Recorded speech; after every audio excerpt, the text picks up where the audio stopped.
Hello everyone, welcome to our channel. आज हम लोग हमारा डिस्कशन चालू करेंगे इंडेक्स से। जनरली मैं इंडेक्स के बारे में बहुत ज़्यादा बात नहीं करती हूँ, लेकिन जब भी कुछ ऐसा सीखने का उसमें रहता है, कुछ इंटरेस्टिंग मुझे देखने को मिलता है, तो मैं ज़रूर इंडेक्स का डिस्कशन कर लेती हूँ। जैसा कि आपने देखा, पिछले कुछ दिनों से इंडेक्स में जो हमें मूवमेंट देखने को मिल रहा है, सिमिलर काइंड का मूवमेंट हमें मिड और स्मॉल कैप में देखने को नहीं मिल रहा है। और आप और हम जैसे ट्रेडर्स के पास, मतलब रिटेलर्स के पास, जनरली मिड और स्मॉल कैप के स्टॉक्स बहुत ज़्यादा रहते हैं। तो ऐसे केस में मार्केट तो अच्छा परफॉर्म करता है, लेकिन हमारा पोर्टफोलियो उतना ज़्यादा परफॉर्म नहीं करता है। तो ये मार्केट सिचुएशन में हमको ऐसे स्टॉक्स को आइडेंटिफाई करना चाहिए जिसमें अपमूव के चांसेस ज़्यादा हो, जैसे स्टॉक में हमारा कन्विक्शन ज़्यादा हो, लेकिन स्टॉक अभी सपोर्ट के आसपास हमें मिल रहा हो। ऐसे में हमारे लिए कम रिस्क में अच्छा प्रॉफिट का सेटअप बन सकता है। और आज मार्केट में हमें बेस्ट मूवमेंट देखने को मिला है मेटल और ऑटो सेक्टर में। ऑटो सेक्टर में तो इंडेक्स में हमें एक ब्रेकआउट भी देखने को मिला है, और मेटल सेक्टर को हमने 1 महीने पहले ही आइडेंटिफाई किया था और हमने वहां से अच्छा रिटर्न का एक्सपेक्टेशन भी किया था। कल भी हमने देखा था मेटल में अच्छा मूवमेंट आया था। आज देख लेते हैं हमारा कौन कौन से स्टॉक में, मेटल के स्टॉक में टारगेट अचीव हो गया है। सबसे पहले हम इंडेक्स को ही देखेंगे। इंडेक्स में हमारा जो पहला टारगेट है वो अचीव हो गया है। ये जो हाई बन रहा था, इसके आसपास हमें अभी क्लोजिंग स्टॉक में देखने को मिल रहा है, और आज मेटल में 2.13% का अपमूव हुआ है। स्टॉक्स की अगर बात करें, पहले देखेंगे टाटा स्टील। ये स्टॉक को हमने 12 सितंबर को डिस्कस किया था, और आप देख सकते हैं यहाँ पे हमारा 154 का पहला टारगेट, और स्टॉक में थोड़ा सा रिटेस्ट होने के बाद आप देख सकते हैं 161 का दूसरा टारगेट भी अचीव हो गया है। सो अगर रिटेस्ट के लेवल से भी मेजर करें तो करीब 10% का अपमूव हमें ये स्टॉक में ऑलरेडी मिल चुका है। नेक्स्ट स्टॉक है हिंडाल्को। ये स्टॉक को हमने 12 सितंबर को तो डिस्कस किया था, और उस समय हमारा जो पहला टारगेट था 716 का, वो तो अचीव हो गया है। और 24 सितंबर को जब हमने फिर से स्टॉक को डिस्कस किया, उसके बाद से स्टॉक में हमें ऑलरेडी 3.3% का अपमूव मिल गया है। नेक्स्ट स्टॉक है एनएमडीसी। ये स्टॉक को हमने डिस्कस किया था 24 सितंबर को, और डिस्कशन के बाद हमें स्टॉक में करीब 3.97% का अपमूव मिल गया है। यहाँ पे अगर हम इसको एक फ्रेश स्टॉक की तरह कंसिडर करें तो आप देख सकते हैं यहाँ पे एक कप जैसा पैटर्न बन रहा है, लेकिन स्टॉक यहाँ पे अभी ये 235 का रेजिस्टेंस को फेस कर रहा है।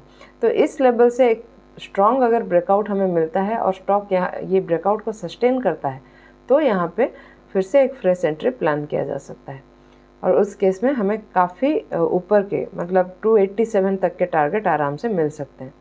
नेक्स्ट है ब्लू स्टार। इस स्टॉक को हमने पहले 9 सितंबर को डिस्कस किया था, और हमारा हाई ब्रेक पे एंट्री करने का प्लान था, और आप देख सकते हैं वहाँ पे हमारा जो पहला टारगेट था 1900 का, वो अचीव हो गया था। और ये अचीव होने के बाद स्टॉक को हमने फिर से डिस्कस किया था, जब स्टॉक में ये जो एक कंसोलिडेशन हुआ, ब्रेकआउट, रिटेस्ट और फिर से अपमूव। इस समय 20 तारीख को हमने फिर से ये स्टॉक को डिस्कस किया था, और आप देख सकते हैं स्टॉक में हमारा अगले ही दिन 1986 का पहला टारगेट और आज 2198 का दूसरा टारगेट भी अचीव हो गया है स्टॉक में। तो ये तो हो गए हमारे आज के सारे अपडेट्स। आप देख सकते हैं हमारा मेटल सेक्टर में अच्छा खासा रिटर्न बना है, और जैसा कि हमने बात किया था एयर कंडीशनिंग के बारे में, ब्लू स्टार में भी हमें बहुत ही बढ़िया रिटर्न देखने को मिला है। और उसके साथ साथ जैसा कि हमने देखा, इंडेक्स में आज ऑटो सेक्टर में हमें एक ब्रेकआउट देखने को मिला है। तो चलिए कुछ ऑटो सेक्टर के स्टॉक्स को भी अभी डिस्कस कर लेते हैं। पहला है मारुति। स्टॉक को हम डेली टाइम फ्रेम में देख रहे हैं। ये स्टॉक को हमने पहले एक बार डिस्कस किया था 31 जुलाई को, और हमने एक्सपेक्ट किया था यहाँ से अगर एक स्ट्रॉन्ग ब्रेकआउट हमें दिखता है तो हम यहाँ पे एक अच्छा एंट्री प्लान कर सकते हैं। लेकिन आप देख सकते हैं उस समय ब्रेकआउट का वॉल्यूम तो अच्छा था, लेकिन अगले ही दिन हमें यहाँ से प्रॉफिट बुकिंग देखने को मिला और ये ब्रेकआउट फेल हो गया था। और आप देख सकते हैं उसके बाद एक काफ़ी लंबा कंसोलिडेशन बना, और अभी फिर से स्टॉक में हमें ये अपमूव देखने को मिला है, और 13,111 का जो लेवल था, इस लेवल से अभी फिर से हमें ये ब्रेकआउट आज देखने को मिला है। और आप देख सकते हैं ये जो कुछ दिनों का वॉल्यूम हमें दिख रहा है, ये काफ़ी अच्छा है, और RSI भी एक स्ट्रॉन्ग अपमूव दिया है अभी 60 से ऊपर, अभी करीब 76 के आसपास है। तो मुझे यहाँ पे लग रहा है हो सकता है यहाँ पे वॉल्यूम एक्युमुलेशन अच्छा हो रहा है, एक स्ट्रॉन्ग ब्रेकआउट हो रहा है, तो यहाँ से एक अच्छा अपमूव मिल सकता है। लेकिन फेल होने के चांसेस भी है, क्योंकि हो सकता है ये एक एग्जॉशन कैंडल भी हो। तो इस वजह से मैं स्टॉक में थोड़ा सा रिटेस्ट आने के लिए वेट करना प्रेफर करूँगी। तो स्टॉक अगर थोड़ा सा नीचे आता है और ये जो 13,100 का लेवल है इसके आसपास मुझे कुछ अच्छा बुलिश सिग्नल देता है तो मैं यहाँ पे एंट्री करना प्रेफर करूँगी। आप चाहें तो हाई ब्रेक पे मतलब 13,400 का ये हाई ब्रेक होने पे भी एंट्री प्लान कर सकते हैं, लेकिन वो थोड़ा सा रिस्की हो सकता है क्योंकि उस केस में हमारा स्टॉप लॉस बड़ा हो जाएगा। और आप देख सकते हैं यहाँ पे ये काफ़ी लंबा कंसोलिडेशन का ब्रेकआउट है। तो अगर इस कंसोलिडेशन से एक स्ट्रॉन्ग अप मूव हमें मिलता है तो उस केस में हमें ये पूरा कंसोलिडेशन का डेप्थ जो है आगे टारगेट की तरह मिल सकता है।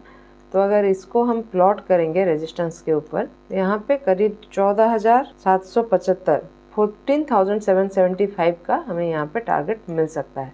लेकिन यहाँ पे मेरा जो एंट्री रहेगा वो अगले दिन का प्राइस एक्शन के बेसिस पे ही रहेगा। वीडियो में आगे बढ़ने से पहले चलिए जान लेते हैं फिनग्रैड के बारे में। फिनग्रैड एक ऐसा प्लेटफॉर्म है जहाँ पे आप फ्री में बहुत सारे कोर्सेज अवेल कर सकते हैं स्टॉक मार्केट के बारे में।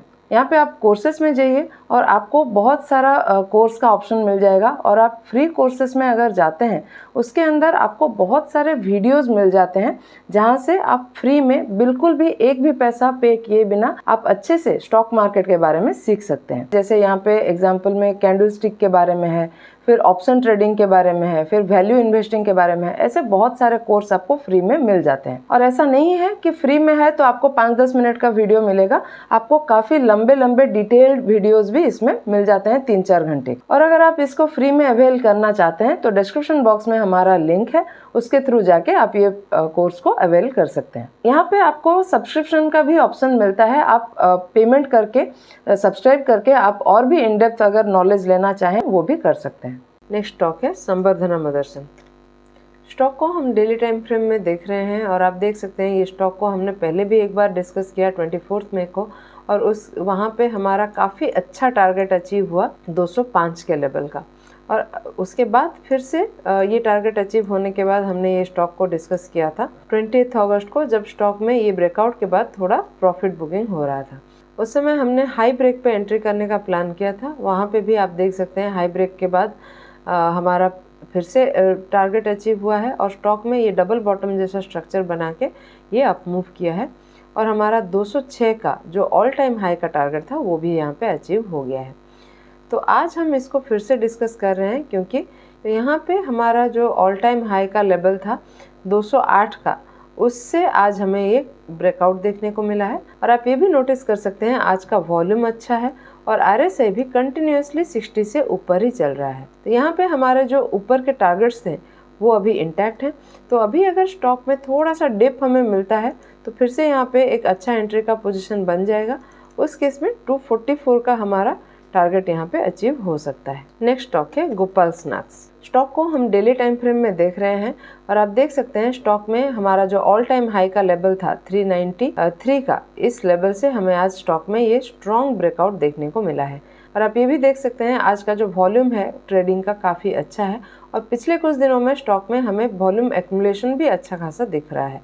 यहाँ पे हम ये देख सकते हैं स्टॉक ब्रेकआउट से पहले थोड़ा जो कंसोलिडेट किया है उस समय RSI थोड़ा सा नीचे आया था, लेकिन RSI अभी भी स्ट्रॉन्ग है और यहीं से 64 से यहाँ पे बाउंस बैक किया है। सो ये स्टॉक में हाई ब्रेक पे मतलब 408 का हाई ब्रेक पे मैं थोड़ा क्वांटिटी में अपना एंट्री प्लान करूँगी और अगर स्टॉक मुझे थोड़ा सा डिप में मिलता है 392 के आसपास तो मैं यहाँ पे और क्वांटिटी ऐड करूँगी। आप अगर नोटिस करेंगे स्टॉक में ये जो बहुत बड़ा कंसोलिडेशन जोन बना है, आगे ये हमारा एक टारगेट बन सकता है। तो अगर मैं इसको डेप्थ प्लॉट करूं और इसको रेजिस्टेंस के ऊपर पुट करूं तो आप देखेंगे हमें यहाँ पे टारगेट मिल रहा है 510 के लेवल तक। अगर मैं इसको हाई ब्रेक से भी मेज़र करूं तो करीब 23-24% का ये एक टारगेट हमारे लिए बन रहा है। लेकिन क्योंकि टारगेट बड़ा है उस हिसाब से हमको हमारा स्टॉप लॉस भी प्रॉपरली प्लान करना होगा। तो अगर 23% टारगेट के लिए हम लोग प्लान कर रहे हैं तो प्रॉपर स्टॉप लॉस भी हमारा 365 से थोड़ा नीचे ही बनेगा। अगर मैं इसको मेज़र करूं तो रिटेस्ट के लेवल से करीब 6% का और हाई ब्रेक से करीब 10% का ये एक स्टॉप लॉस बन रहा है। लेकिन अगर यहाँ पे कुछ स्विंग बनता है, जैसे अगर स्टॉक रिटेस्ट कर रहा है उस समय अगर कुछ हमको अच्छा स्विंग लो मिलता है वहाँ पे भी हम अपना स्टॉप लॉस को बाद में ट्रेल कर सकते हैं। लेकिन शुरुआत में स्टॉप लॉस थोड़ा बड़ा हो सकता है अगर आप हाई ब्रेक में अपना एंट्री प्लान कर रहे हैं तो। नेक्स्ट स्टॉक है गाला प्रिसिशन। तो ये स्टॉक जो है एक IPO स्टॉक है, रिसेंटली लिस्ट हुआ है और यहाँ पे हम देख सकते हैं कि ये एक जो कप का पैटर्न बन रहा था इस लेवल से एक ब्रेकआउट होके हमें ये रिटेस्ट देखने को मिल रहा है स्टॉक में। हमने पिछले दिनों 2 IPO स्टॉक को डिस्कस किया था, एक था डोम्स और दूसरा था एरोफ्लेक्स। दोनों ही में ऐसे एक पैटर्न से हमें ब्रेकआउट देखने को मिला था और वहाँ पे हमें अच्छा रिटर्न भी मिला। इसलिए हम एक्सपेक्ट कर रहे हैं यहाँ पे, क्योंकि एक पैटर्न से कंसोलिडेशन के बाद एक पैटर्न से ये ब्रेकआउट हो रहा है, यहाँ पे भी हमें कुछ अच्छा रिटर्न मिल सकता है। तो यहाँ पे सेटअप अच्छा है और अपॉर्चुनिटी भी है, तो हम यहाँ पे एक ट्रेड प्लान कर सकते हैं। तो अगर हाई ब्रेक पे मतलब 791 का हाई ब्रेक पे अगर हम अपना एंट्री प्लान करते हैं तो पहला टारगेट तो हम 820 तक का प्लान कर सकते हैं और अगर थोड़ा डिप में मिलता है तो अच्छी बात है। डिप अगर 760 तक का होता है तो अच्छी बात है, हमें जो रिस्क रिवार्ड का रेशियो है हमारे लिए वो और अच्छा बन जाएगा। अगर ऐसा पैटर्न को आप फर्दर स्टडी करना चाहते हैं तो आप नेटवर्क टेक्नोलॉजी को एक बार ज़रूर स्टडी कर सकते हैं। ये स्टॉक में भी अगर आप देखेंगे यहाँ पे एक कप के पैटर्न से ब्रेकआउट हुआ है और ब्रेकआउट के बाद स्टॉक कभी भी उतना ज़्यादा करेक्शन में नहीं आया है, एक कंटिन्यूस अपमूव में ही चला है। तो ये स्टॉक में भी मुझे कुछ वैसे ही अपमूव की उम्मीद है, तो यहाँ पे भी हम एक अच्छा ट्रेड सेटअप प्लान कर सकते हैं। सो ये तो हो गया हमारे आज के सारे स्टॉक्स के एनालिसिस। आपको हमारा आज का एनालिसिस कैसा लगा हमें कमेंट में लिख के ज़रूर बताइएगा और अगर पसंद आया हो तो वीडियो को लाइक और चैनल को सब्सक्राइब करना बिल्कुल मत भूलिएगा। ऐसे ही और टेक्निकल एनालिसिस के साथ मिलते हैं अगले वीडियो में। Thank you.